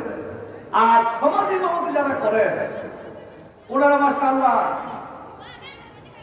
সমাজের নেতৃত্ব ভালোই দিতে পারেন, ঝগড়া মীমাংসা করতে পারেন, স্বামী স্ত্রীতে সালিশ করতে পারেন, কোন বিবাদকে মীমাংসা করেন ঠিকই, কিন্তু মসজিদে গেলে ইমাম সাহেব যদি বলে মেম্বার সাহেব একটু নামাজটা পড়ান, এখানে কোন যেতে পারে? এই সাহস কি তাদের আছে? সাহস নাই। ততদিন পর্যন্ত আমাদের এই দুর্গতি যাবে না যতদিন পর্যন্ত সমাজের ইমামেরা মসজিদের ইমাম এর জায়গায় দাঁড়িয়ে নামাজ পড়াতে পারবে না, যতদিন পর্যন্ত মসজিদের ইমাম সমাজের ইমামের নেতৃত্বের মতো নেতৃত্ব দিতে পারবে না, ততদিন পর্যন্ত আমাদের দুর্ভোগ, দুর্দশা, লাঞ্ছনা, প্রবঞ্চনা, বঞ্চনা আমাদেরকে ছেড়ে যাচ্ছে না। সুতরাং আমরা আমাদের সমাজের নেতা এমনটাই বানাবো, আমাদের সমাজের নেতা এমন লোকদেরকে বানাবো যারা সমাজের ইমামতির পাশাপাশি মসজিদে ইমামতি করতে পারে। আবার মসজিদের ইমাম তাকে বানাবো যিনি মসজিদের ইমামতির পাশাপাশি সমাজের কল্যাণকামী হয়। একজন মানুষ অসুস্থ হলে দ্রুত বেগে তাকে হাসপাতালে নিজে নিয়ে যায়, এমন ইমাম আমরা নিয়োগ দেব যিনি স্বামী স্ত্রীর মাঝখানে ঝগড়া বিবাদ মীমাংসা করতে পারে। এমন ইমাম আমরা নিয়োগ দেব যে ইমাম কয় কেজি দানে, কয় কেজি বীজে কয় কেজি দান হবে, চাষাবাদ কেমনে করতে হবে, মরিচ গাছে কোন মরিচটা ভালো হবে, এই পরামর্শ যারা দিতে পারে এমন ইমাম আমরা নিয়োগ দেব। রাজি আছেন না সবাই? তাহলে পরে আমার দেশটা কল্যাণকামী হবে। বলতেছিলাম বিশ্বনবীর নিয়োগকৃত মুয়াজ্জিনের ইমামের কথা। মসজিদে কুবায় ইমাম সাহেব প্রতিনিয়ত মাগরিব, এশা, ফজর সব সূরা ইখলাস, কোন সূরা? সূরা ইখলাসে পড়ান। ইমামকে কিছু বলতে পারছেন না, কারণ নিয়োগ দিয়েছেন বিশ্বনবী মুহাম্মদ রাসূলুল্লাহ। নিয়োগ যদি ক্যান্সেল করতে হয় তাহলে লাগবে কার? বিশ্বনবী। কিছু মুসল্লি চলে গেলেন বিশ্বনবীর কাছে, বিশ্বনবীর কাছে গিয়ে বললেন, ইয়া রাসূলুল্লাহ, একজন ইমাম নিয়োগ দিলেন মসজিদে কুবায়, তিনি মাগরিব ইখলাস, ইশা ইখলাস, ফজর ইখলাস, উনি ইখলাস তারা কিচ্ছু পড়েন না। তার কারণটা কি? আরেকটা ঘটনা এসে তিনি ইখলাস পড়ার পর আরো কিছু তেলাওয়াত তিনি করতে থাকেন, আরো কিছু আয়াত পড়তে থাকেন। বিশ্বনবী মুহাম্মদ সাল্লাল্লাহু আলাইহি ওয়াসাল্লাম বললেন, ইমামকে ডাকো। ইমামকে ডাকা হলো। বিশ্বনবী প্রশ্ন করলেন, ইমাম সাহেব আপনি মাগরিবে ইখলাস, এশায়ে ইখলাস, ফজরে ইখলাস, ঘটনা কি একটু খুলে বলেন। আল্লাহ রাসূলের সাহাবী বিশ্বনবীর কথার জবাব দিলেন, ইয়া রাসূলুল্লাহ, ইয়া হাবিবাল্লাহ, আমি কোরআনে কারিমে যত সূরা তেলাওয়াত করেছি এককভাবে আল্লাহর পরিচয়, আল্লাহর অস্তিত্বের কথা, আল্লাহর তাওহীদের কথা এই সূরায় যেভাবে আল্লাহ রাব্বুল আলামিন সমাদৃত করেছেন, কোরআনের অন্য কোন সূরায় এইরকম বিস্তীর্ণ অল্প কথার ভিতরে গাম্ভীর্যপূর্ণ কথা কোথাও আল্লাহ বলেন নাই। সুতরাং এই সূরাটি আমার কাছে এত বেশি ভালো লাগে, এত বড্ড ভালো লাগে, আমি এই সূরাটি সারা নামাজ পড়তে আমার ভালো লাগে না, আমার দিল ঠান্ডা হয় না। যখনই আমি সূরা ইখলাস দিয়ে নামাজ আদায় করি আমার দিলটা ঠান্ডা হয়ে যায়। বিশ্বনবী তাকে বললেন, তুমি চালিয়ে যাও, মাগরিবও তা পড়ো, এশাও তা পড়ো, ফজরও তুমি তাই পড়ো, তবে তোমার জন্য একটি সুসংবাদ রয়েছে, এই সূরার ভালোবাসাই এই সূরায় তোমাকে আল্লাহর জান্নাতে পৌঁছে দেবে। এই সূরা এত বরকতপূর্ণ, ফজিলতপূর্ণ, এর ফজিলত এত বেশি, আমি যদি বলতে থাকি 15টি তাফসীর গ্রন্থ থেকে এক বিশাল আজকে জান্নাত বলা যাবে ফজিলত, শেষ হবে না। সুতরাং আমরা খুব বেশি বলবো না, ফজিলতের কথা ব্যাখ্যার দিকে যেতে হবে আমাদেরকে। প্রিয় ভাই সব, বিশ্বনবী মুহাম্মদ সাল্লাল্লাহু আলাইহি ওয়াসাল্লাম তিনি এই সূরা ফজিলত সম্পর্কে বললেন। এই সূরার ফজিলত সম্পর্কে বললেন, কোন ব্যক্তি যদি জিনগ্রস্ত, জিন দ্বারা আরষ্ট হয়, জিনের মাধ্যমে কোন ব্যক্তি যদি আরষ্ট হয়ে যান, ক্ষতিগ্রস্ত হন, আশ্রিত হন, যদি আসর করে জিন কারণ করে, আয়েশা সিদ্দিকা রাদিয়াল্লাহু তাআলা আনহা বলেছেন, বিশ্বনবী বলেছেন, তাহলে তাকে সূরা ইখলাসের আর সূরা নাস, সূরা ফালাক দিয়া এই তেলাওয়াত করে তাকে ফু দিবে, আল্লাহ রাব্বুল আলামিন তার থেকে জিনের আসরকে কাটিয়ে নিয়ে যাবে। জিনগ্রস্ত ব্যক্তি, যাকে জিনে আসর করেছে, এমন ব্যক্তিকে যদি এই সূরা তেলাওয়াত করে ফু দেওয়া হয়, তার থেকে জিনের আসর চলে যাবে। বিশ্বনবী মুহাম্মদ সাল্লাল্লাহু আলাইহি ওয়াসাল্লাম মাঝে মধ্যে শরীর অসুস্থ হতে, একটু শরীরটা মেসমেস করতো। আয়েশা সিদ্দিকা রাদিয়াল্লাহু তাআলা আনহা বলেন, যখন রাসূলের এই অবস্থা থাকতো, বিসর্জনতা দেখা দিত, তখন বিশ্বনবী মুহাম্মদ সাল্লাল্লাহু আলাইহি ওয়াসাল্লাম সূরা ইখলাস সমানে তেলাওয়াত করতে থাকতেন। আবার আমি আয়েশা যখন অসুস্থ বোধ করতাম, প্রশান্তি থাকতো না মনে, বিশ্বনবী আমাকে উপদেশ দিতেন, আয়েশা সূরা ইখলাস পড়ো, সূরা ইখলাস পড়ো, আল্লাহ তোমাকে বিষণ্ণতা দূর করে দেবে। সুবহানাল্লাহ। প্রিয় ভাই সব, বিশ্বনবী মুহাম্মদ সাল্লাল্লাহু আলাইহি ওয়াসাল্লাম বলেছেন, যে ব্যক্তি দৈনিক 10 বার সূরা ইখলাস পড়বে, দৈনিক 10 বার সূরা ইখলাস পড়বে, আল্লাহ রাব্বুল আলামিন তার জন্য জান্নাতের ভিতরে একটা মহল তৈরি করে দেবে। সুন্দর একটা অনরম্বর মহল তাকে তৈরি করে দেওয়া হবে। এত কিছু শোনার পরেও যা শুনলাম, এটা যথেষ্ট আমাদের জন্য যে সূরা ইখলাস এর ফজিলত মর্যাদা কত বেশি, কত ফজিলতপূর্ণ, মর্যাদাপূর্ণ। এটা কি আমরা তেলাওয়াত করতে পারবো? সবাই কি পারবো? আসলে সকলেই কণ্ঠ ছেড়ে দিয়ে সবটুকু শক্তি নিজের গলার কাছে এনে তেলাওয়াত করুন। আল্লাহু আহাদ, আল্লাহুস সামাদ, লাম ইয়ালিদ ওয়া লাম ইউলাদ ওয়া লাম ইয়াকুল লাহু কুফুয়ান আহাদ। ভালো লাগে না খারাপ লাগে? ভালো লাগে। ভালো লাগে। বিশ্বনবী মুহাম্মদ সাল্লাল্লাহু আলাইহি ওয়াসাল্লাম বলেছেন, যখন কোনো ব্যক্তি তেলাওয়াত করতে শুরু করে দেয়, প্রত্যেকটি অক্ষর যখন তেলাওয়াত করে, প্রত্যেকটি অক্ষর অক্ষর আল্লাহ রাব্বুল আলামিন 10 করে নাকি তার আমলনামা লিখে দেবে। সুবহানাল্লাহ। আরেকবার তেলাওয়াত করুন, আল্লাহু আল্লাহু আহাদ, আল্লাহুস সামাদ, লাম ইয়ালিদ ওয়া লাম ইউলাদ ওয়া লাম ইয়াকুল লাহু কুফুয়ান আহাদ। এবার আসুন ব্যাখ্যা চলে যায়। সূত্র আছে তো সবাই? প্রথম বলেছিলাম সারা নজরের কথা, তারপরে ফজিলতের কথা, এবার ব্যাখ্যা। কোরআনে কারিমে 112 নম্বর সূরা মক্কায় নাযিল হয়েছিল, যার 4টি আয়াত, যার 15টি শব্দ, যার 47টি অক্ষর। এর প্রথম আয়াত হচ্ছে কুল হুয়াল্লাহু আহাদ। এর অর্থ হচ্ছে, হে নবী আপনি বলুন আল্লাহ এক। আল্লাহ কয়জন? একজন। আল্লাহ কয়জন? একজন। সবাই বলতে পারেন আল্লাহ আল্লাহ, সবাই বলেন তো আল্লাহ কয়জন? একজন।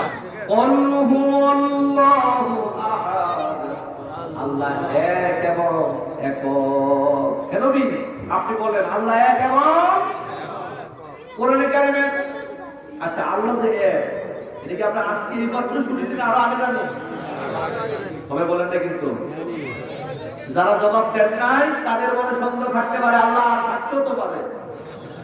নাউজুবিল্লাহ কবির না? নাউজুবিল্লাহ। জোরে করুন আল্লাহ কয়জন? একজন।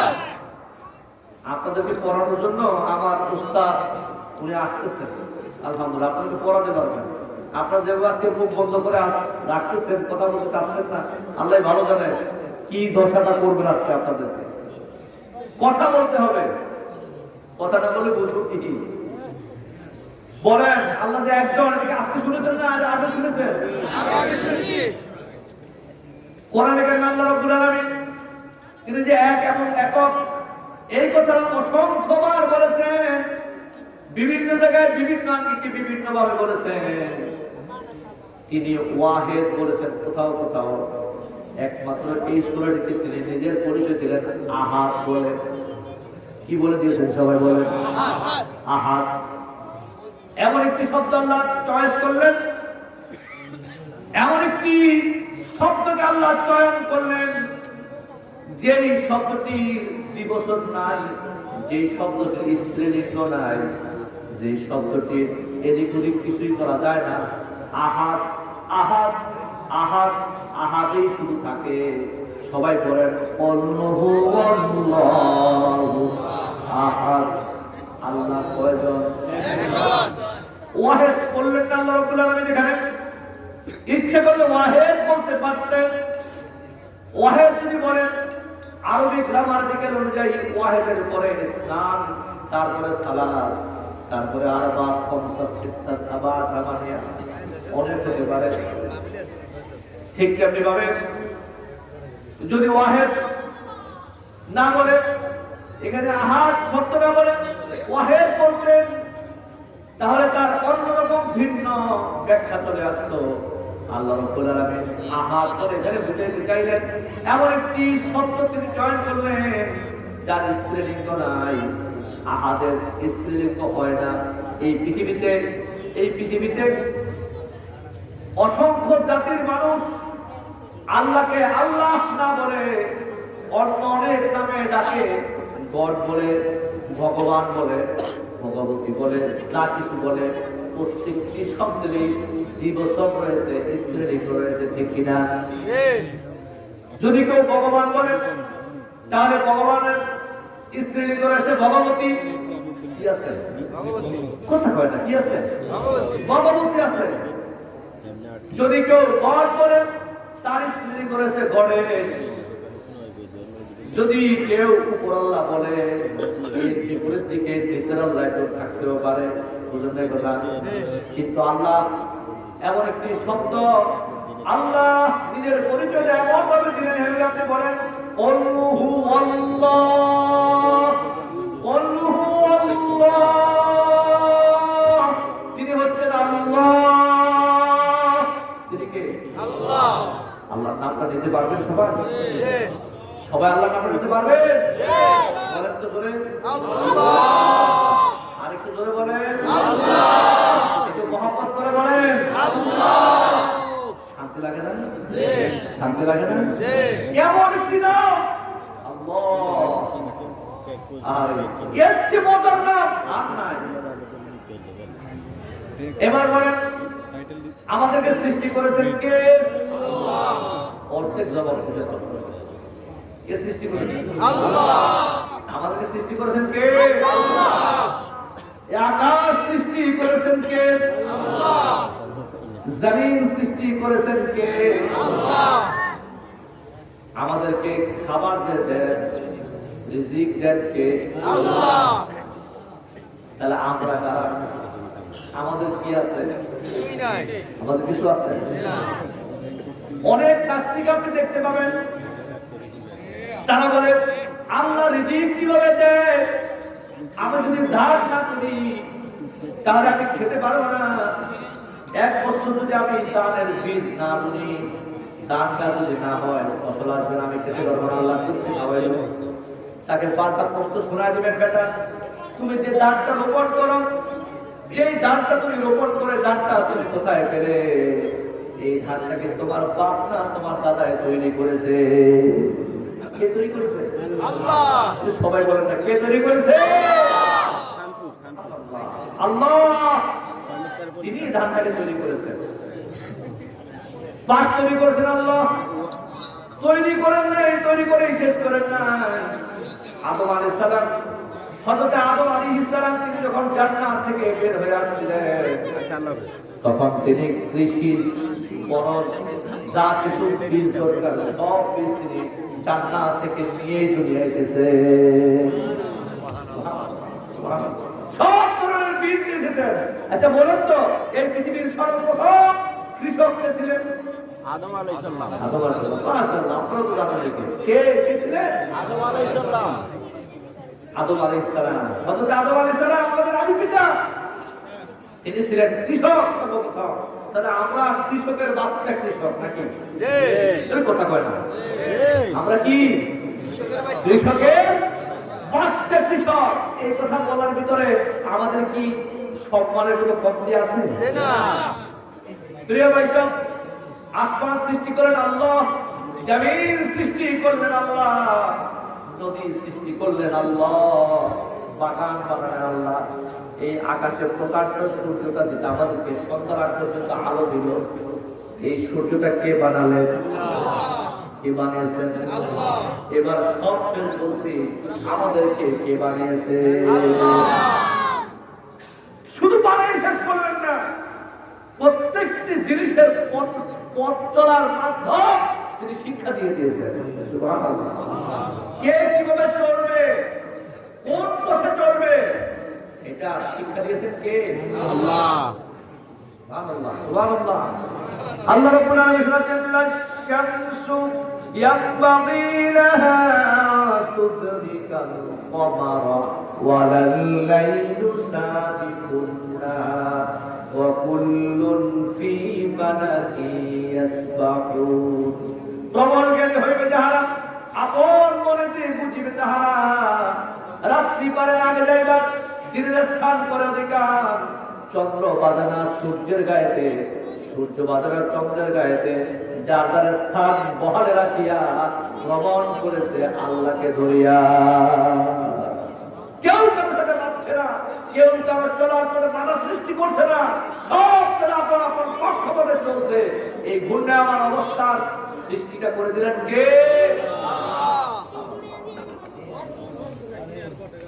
আল্লাহ আমাদের জন্য পানির ব্যবস্থা করলেন, আগুনের ব্যবস্থা করলেন। পানি ছাড়া মানুষের জীবন অচল, আগুন ছাড়া মানুষের জীবন অচল, বাতাস ছাড়া মানুষের জীবন অচল। একটু তাকায় দেখেন, মানুষের জন্য যে জিনিসটা যত বেশি প্রয়োজন, আল্লাহ রাব্বুল আলামিন ওই জিনিসটাকে মানুষের জন্য সহজলভ্য করে দিয়েছে। সুবহানাল্লাহ। সুবহানাল্লাহ। ওই জিনিসটাকে সহজলভ্য করে দিয়েছেন। একটা পানি,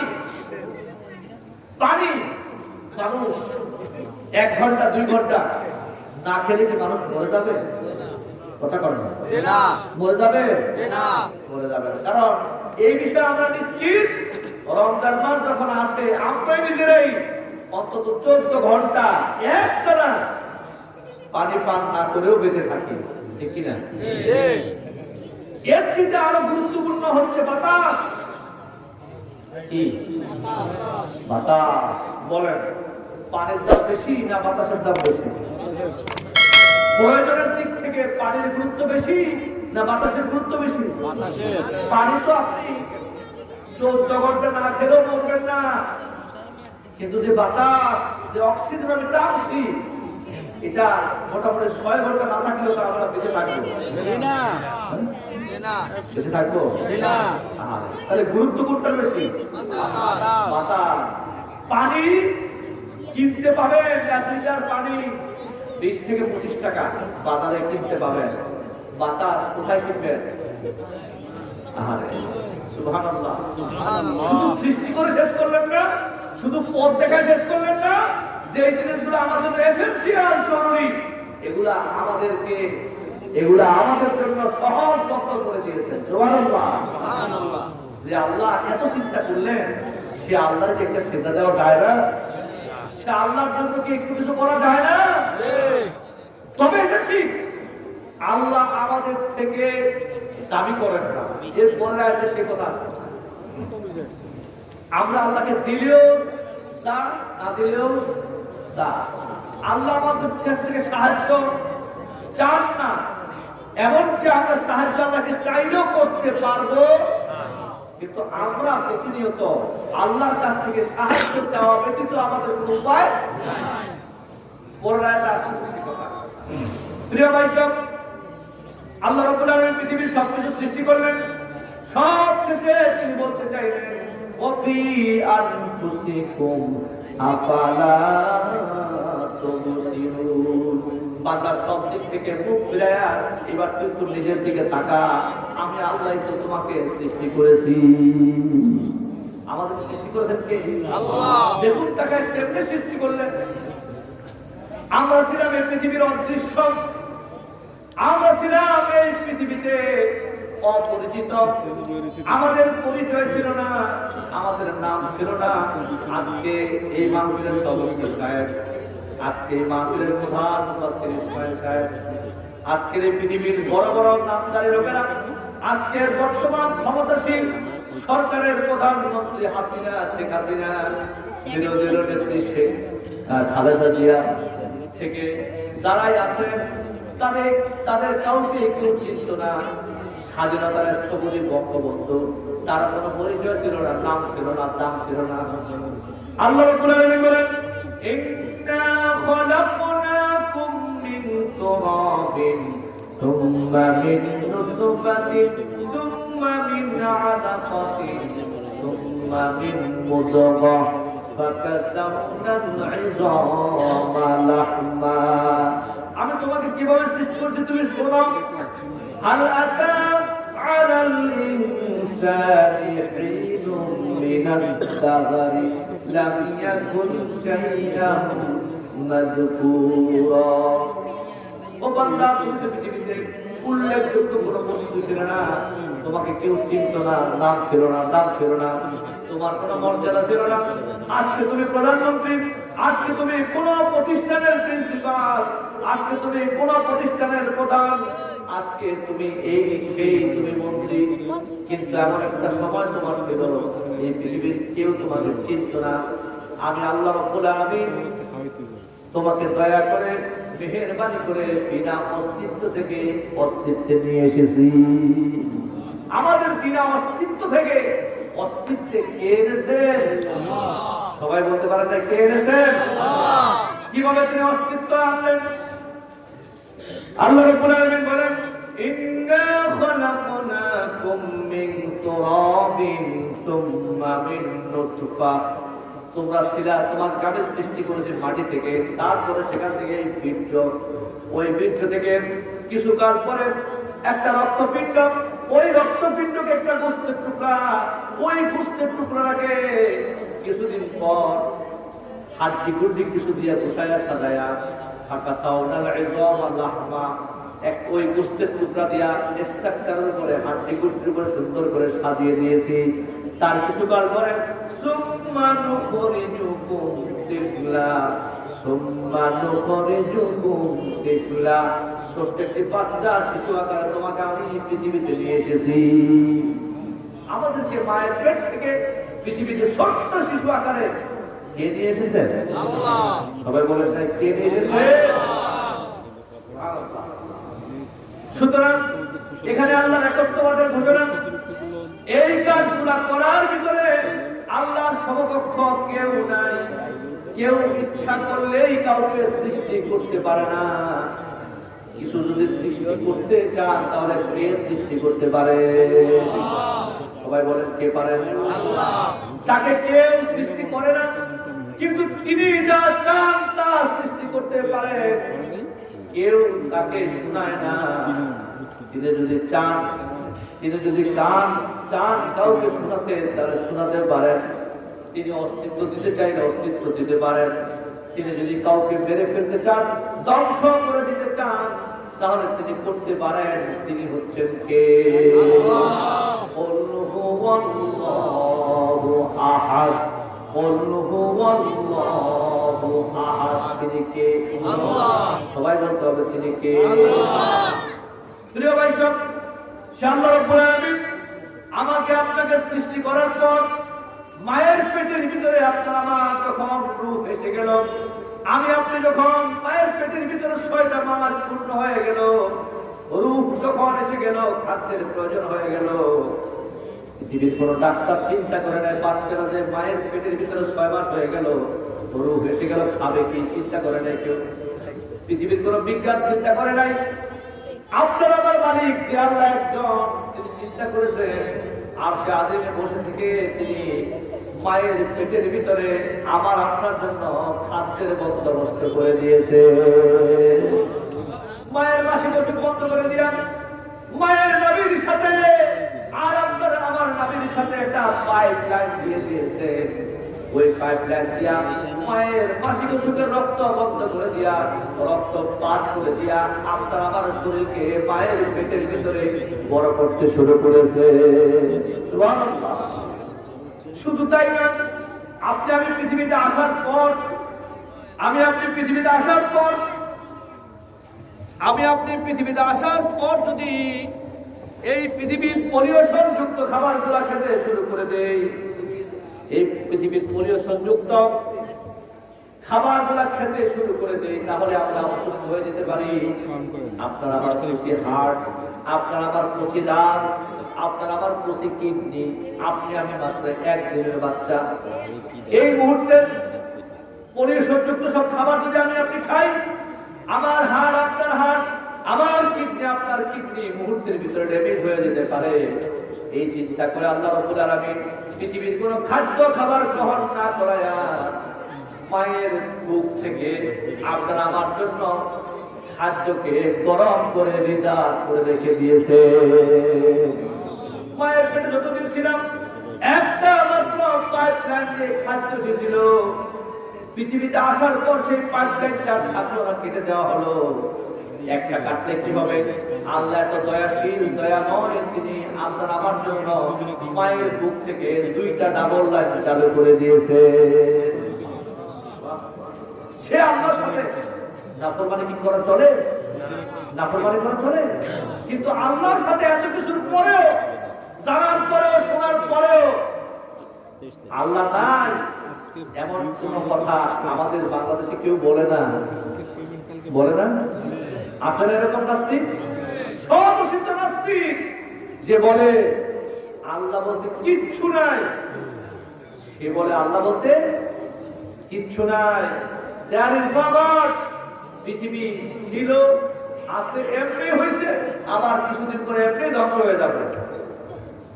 এরকম মানুষ বলে না? আছে না?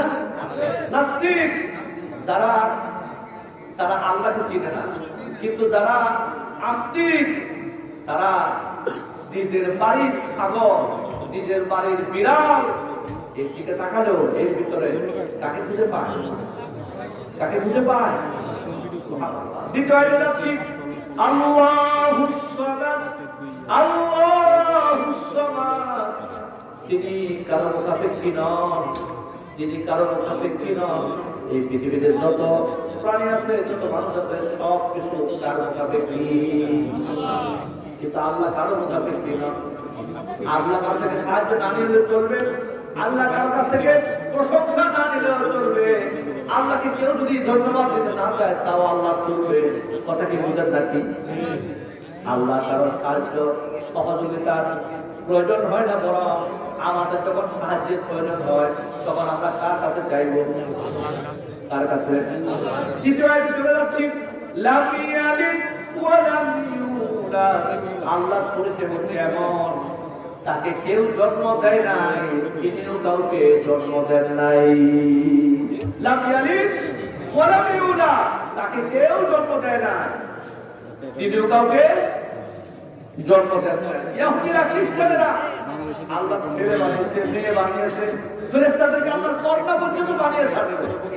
কোরআন বলছে, ওয়া ক্বালাতিন নাসারা উযাইরুন ইবনুল্লাহ ওয়া ক্বালাতিল ইয়াহুদু উযাইরুন ইবনুল্লাহ ওয়া ক্বালাতিন নাসারাল মাসীহু ইবনুল্লাহ।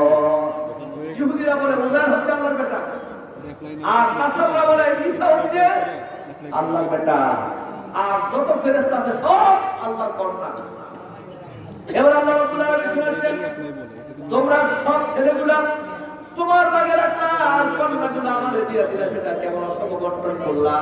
তবে তোমরা শুনে রাখো, আমার ছেলে আর কন্যা কিভাবে হবে যেখানে আমি আল্লাহর কোন জীবন সঙ্গী নেই নাই। আল্লাহর কোন জীবন সঙ্গী নেই, স্ত্রী বলতে কিছু আছে? আমরা জানি আল্লাহর ছেলে নাই, মেয়ে নাই, স্ত্রী বলতে কেউ। সর্বশেষ আয়াত 4 নম্বর আয়াত, ولم يكن له كفوا أحد ولم يكن له كفوا أحد এই পৃথিবীতে তার সাদৃশ্য তার সমতুল্য সমকক্ষ কেউ নাই। কেউ কি আছে? কেউ কি আছে? তিনি যাকে ইচ্ছা সম্মান দিতে পারেন, যাকে ইচ্ছা অপমান করতে পারেন। বিশ্বাস করেন? বিশ্বাস করেন? কাউকে ইচ্ছা করে চেয়ার দিতে পারেন, আর যাকে ইচ্ছা করেন অল্প কয়েক সেকেন্ডের ভিডিও ফাঁস হওয়ার সাথে সাথে চেয়ার থেকে লাথি মেরে নিচে নামায় দিতে পারে। সব ক্ষমতা কার? কথা বলে, সব ক্ষমতা কার? ওয়ালাম ইয়াকুল লাহু কুফুয়ান আহাদ, তার সমকক্ষ সমতুল্য তার কুফু কেউ নাই। তিনি ইচ্ছা করলে সাগরকে নগর বানায় দিতে পারেন, আবার ইচ্ছা করলে নগরকে কথা কথা পারেন না, পারেন না। ইউখরিজুল হাইয়া মিনাল মাইয়িতি ওয়া ইউখরিজুল মাইয়িতা মিনাল হাইয়্যি। তিনি যদি ইচ্ছা করেন মরা থেকে জীবিত করতে পারেন, আবার যদি ইচ্ছা করেন জীবিতকে মেরে ফেলতে পারেন। পারেন কিনা? এই ক্ষমতা কার? আল্লাহ। কার ক্ষমতা? আল্লাহ। তিনি ইচ্ছা করলেন পিতামাতা বিহীন সন্তান দিতে পারেন, তিনি ইচ্ছা করলে ছেলে দিতে পারেন, মেয়ে দিতে পারেন। তিনি ইচ্ছা করলে বাপ পেটেও ছেলে দিতে পারেন। তিনি ইচ্ছা করলে বাবা ছাড়া সন্তান দিতে পারেন। তিনি ইচ্ছা করলে সারা জীবন বন্ধা করে রাখতে পারেন। এই ক্ষমতা শুধুমাত্র কার? সবাই বলে ক্ষমতা কার? সুতরাং আমরা যে কথা শুনতেছিলাম সূরা ইখলাস কোরআনে কারিমের 112 নম্বর সূরা, আরেকবার তেলাওয়াতের মাধ্যমে শেষ করব। আর ফজিলতের সর্বশেষ একটা কথা শুনে দেই, যা এতক্ষণ বলেছি তা মনে রাখবো। এইটা সবচেয়ে গুরুত্বপূর্ণ। বিশ্বনবী মুহাম্মদ সাল্লাল্লাহু আলাইহি ওয়াসাল্লাম বলেছেন, যে ব্যক্তি প্রত্যেক ফরজ নামাজের পর 10 বার করে সূরা ইখলাস তেলাওয়াত করবে। সবাই বলেন তো কি বলেছি? প্রত্যেক ফরজ নামাজের, সবাই বলেন প্রত্যেক ফরজ নামাজের পর যে ব্যক্তি 10 বার করে সূরা ইখলাস তেলাওয়াত করবে, হিসাব শেষে জান্নাতের 8টা দরজা তার সামনে খুলে দেওয়া হবে। ঘোষণা করা হবে, তুমি যেই রাস্তা দিয়ে জান্নাতে প্রবেশ করতে চাও বান্দা, সেই রাস্তায় তোমাকে ঢোকার অনুমতি দেওয়া হবে। সুতরাং আমরা একবার তেলাওয়াত করি, আল্লাহু আল্লাহু আহাদ আল্লাহুস সামাদ লাম ইয়ালিদ ওয়া লাম ইউলাদ ওয়া লাম ইয়াকুল লাহু কুফুয়ান আহাদ। যে বেটা নামাজ পড়লো, নামাজের শেষে 10 বার সূরা ইখলাস তেলাওয়াত করলো, তাকে আল্লাহ জান্নাত দিয়ে দিলেন। আর যে বেটায় খানপুরের যে লোকগুলো নামাজ পড়লো না, তাদের কি দশা হবে? তাদের তো যাওয়াই লাগবে না নাকি? সুতরাং সব শেষে আমরা কনক্লুশনে শেষ কথাটা বলবো, এই আমলটা শুরু করবো। আর বাকি সব যা আছে চলো, যেভাবে চলো। আগামীকাল থেকে এই আমলটা শুরু করবো। উঠতে বসতে চলতে ফিরতে সব সময় আমরা একটা সূরা পড়বো। সেই সূরার নাম কি বলেন? বলেন না, সেই সূরার নাম কি? ইখলাস। সেই সূরার নাম হচ্ছে ইখলাস। সবাই পড়েন, কুল হুয়াল্লাহু আহাদ আল্লাহুস সামাদ লাম ইয়ালিদ ওয়া লাম ইউলাদ ওয়া লাম ইয়াকুল লাহু কুফুয়ান আহাদ। সাদাকাল্লাহুল মাওলানা আযীম। সম্মানিত উপস্থিতি, এতক্ষণ পর্যন্ত কোরআনে কারিমের একটা মাত্র ছোট্ট সূরা জানিয়ে কথা বললাম দীর্ঘ সময় পর্যন্ত। এই সূরার ফজিলত শোনালাম। আল্লাহ যেন আমাকে যা শুনিয়েছে আমাকে আমল করার, এবং যাদেরকে শুনিয়েছি সকলকে আমল করার তৌফিক দান করেন। আমিন। হাযা মা ইনদি ওয়াল ইলমু ইনদাল্লাহ তাওয়াক্কালতু ওয়া ইলাইহি উনীব। আসসালামু আলাইকুম ওয়া রাহমাতুল্লাহি ওয়া বারাকাতুহু।